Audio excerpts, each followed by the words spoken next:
আল্লাহ রমজান মাসে সবাইকে ক্ষমা করে দেন। 4 ধরনের ব্যক্তিকে ক্ষমা করেন না। 1 নাম্বার ব্যক্তি হচ্ছে সেই ব্যক্তি যে ব্যক্তি আকুন লিল ওয়ালিদাইন, যে ব্যক্তি আব্বা আম্মার অবাধ্য সন্তান, তাকে আল্লাহ রমজান মাসে ক্ষমা করে না। নাউজুবিল্লাহ পড়েন। রমজান মাসে বাবা মায়ের অবাধ্য যে সন্তান, তাকে আল্লাহ তাআলা ক্ষমা করেন না। আচ্ছা, তাহলে 1 নাম্বার সেই ব্যক্তিকে আল্লাহ ক্ষমা করে না যে ব্যক্তি আব্বা আম্মার অবাধ্য।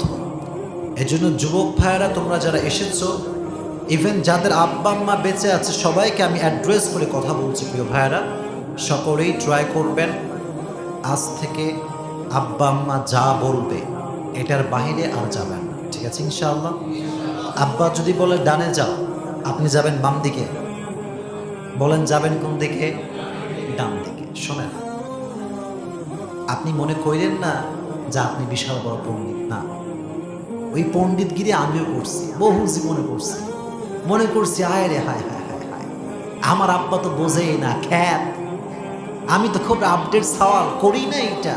কিন্তু পরে গিয়ে ছ্যাক খাইছি, বুঝতে পারছি যে না, I was wrong, and definitely you are রং।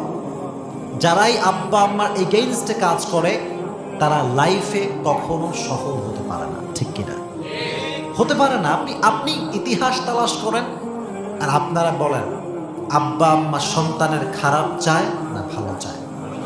অকল্যাণ চায় না কল্যাণ চায়? কল্যাণ চায়। তুমি যেই মেয়ের পেছনে দৌড়াও, আব্বা জান যদি বলে যে এই মেয়েটা ভালো না, তোরে সুখী করতে পারবে না, তুমি লিখে রাখো যুবক, যেখানে আব্বা আম্মা তোমার বইয়ের উপরে সন্তুষ্ট নয়, যাকে তুমি বিয়ে করতে চাও, হতে পারে বেশিরভাগ জায়গায় 90% এমন হয় যেখানে সেই ছেলে মেয়েকে বিয়ে করে সুখী হতে পারে না। ঠিক বললেন না যে আপনারা? সুখী হতে পারে না, কারণ আব্বা আম্মার সন্তুষ্টতেই আল্লাহ তাআলার সন্তুষ্টি। সুবহানাল্লাহ পড়েন।